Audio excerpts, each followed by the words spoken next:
Now at 6, this is Fox 61, Connecticut's news station. It's a somber day here in Connecticut. A man who devoted his life to helping others has died in the line of duty. Good evening and thanks for joining us for the Fox 61 News at 6. I'm Brent Harden. And I'm Bridget Bjorlo. Robert Sharkovich Sr. was killed in a crash while trying to contain a brush fire on Lamentation Mountain in Berlin. Today, Fox 61's Matt Caron learned more about his life and legacy and love of people. Matt. Before he retired and became a volunteer with the Wethersfield Fire Department, Robert Sharkovich had a career as a Hartford firefighter. His passion for fire services is only surpassed by his devotion to his family, including his son and nephew, both of whom are also volunteer Wethersfield firefighters. Oh my God, what a tragedy. As the oldest volunteer fire company in New England, Wethersfield is a department steeped in history. On this day, shrouded in grief. It's a really somber day here. It's a sad day. But wrapped in love. It's really nice to see the community come together and surround the family with love. A procession to bring Robert home lined the Silas Deane Highway with dignitaries from departments far and wide. The first responders in nearby communities have been so responsive and so helpful to us. Flags flew at half-staff as hearts broke half-empty. Our members are overwhelmed with grief. A bouquet of roses placed at the base of the town's fallen firefighter memorial. 66-year-old Robert Sharkovich Sr., a firefighter, a carpenter, a father, a grandfather, a good man. He put the roof on my house. He built my deck. There wasn't anything he couldn't fix or build.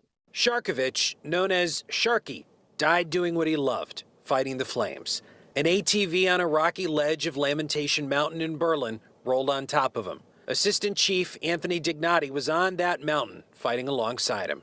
Members of the Wethersfield Fire Department are like my brothers and sisters.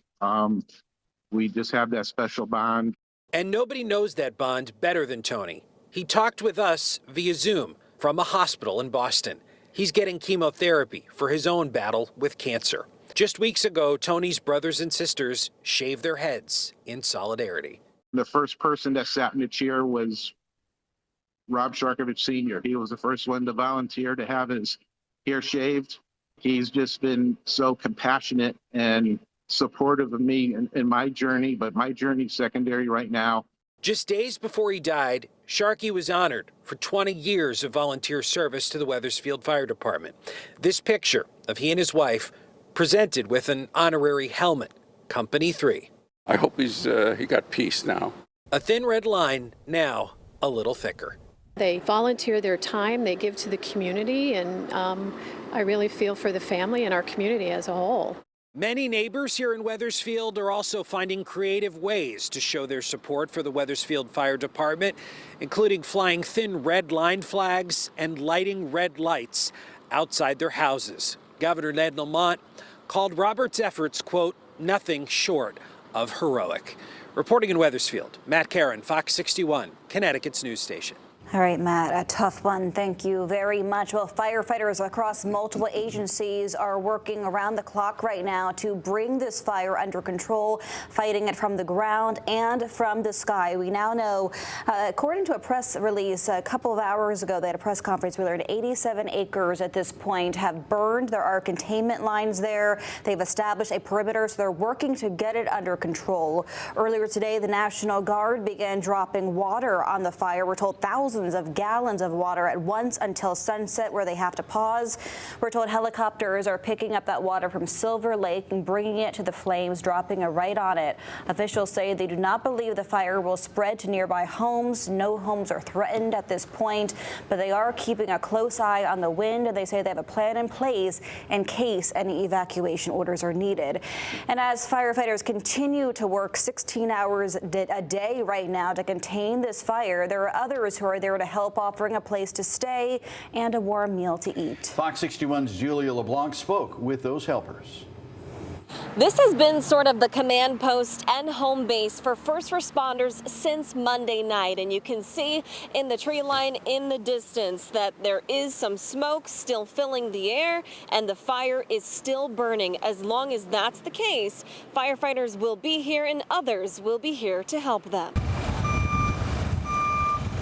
2 days after the Hawthorne brush fire started on Berlin's Lamentation Mountain, fire crews are still working around the clock. We have it contained within a box at this time, and we are working to secure all the edges. With helping hands coming in the form of helicopters from the Connecticut National Guard as they fight the fire from above and drop water from Silver Lake on the flames. All as the work on the ground continues in many different forms. Smelling good in there.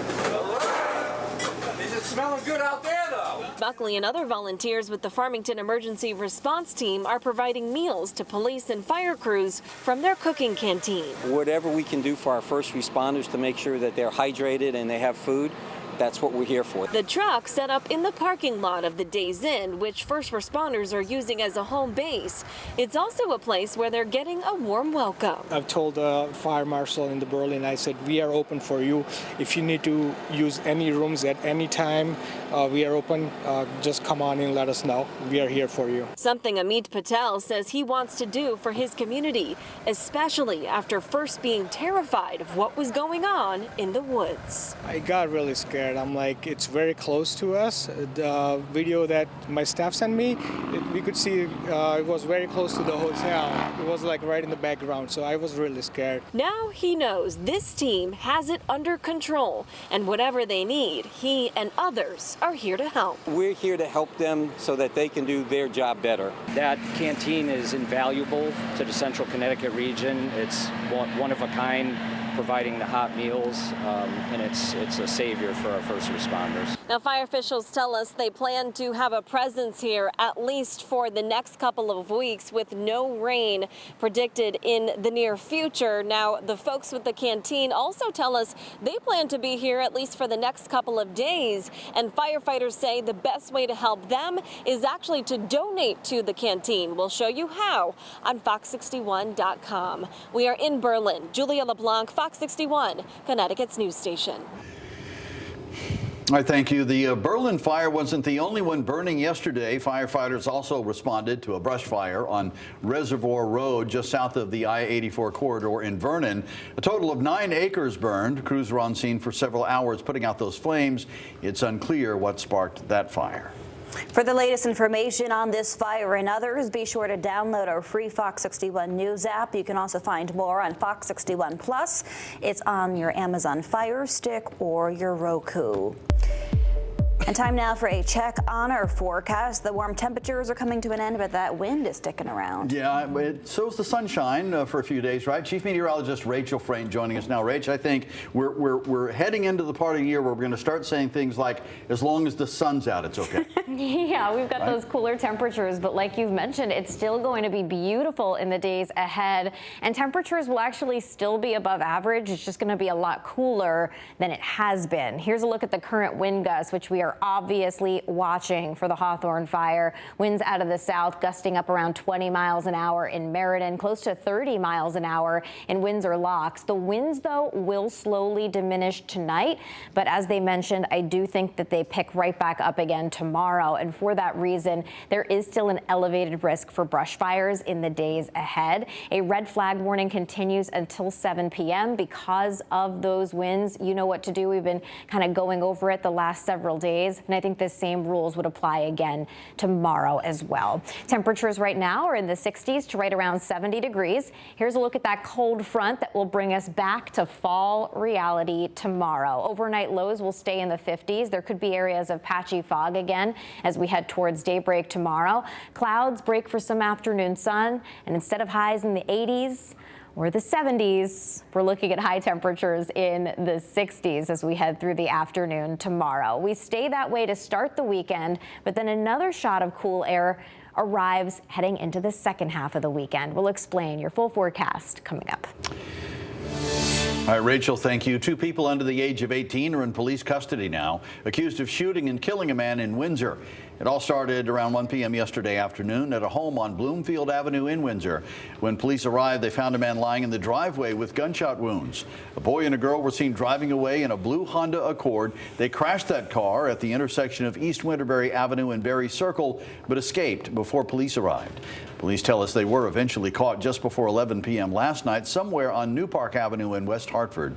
Police have not released the victim's name, and our team has calls out. We're working to learn more. Danbury police say they've made an arrest in connection to a string of abductions and rapes that happened in the 80s.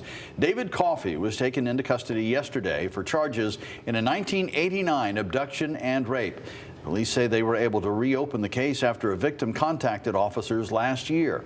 Coffey is being held on $740,000 bond. Other arrests are pending. Police are asking anyone who may know anything about these incidents to give them a call. A Marlboro woman is facing larceny charges tonight for allegedly misusing funds from the Ram School District.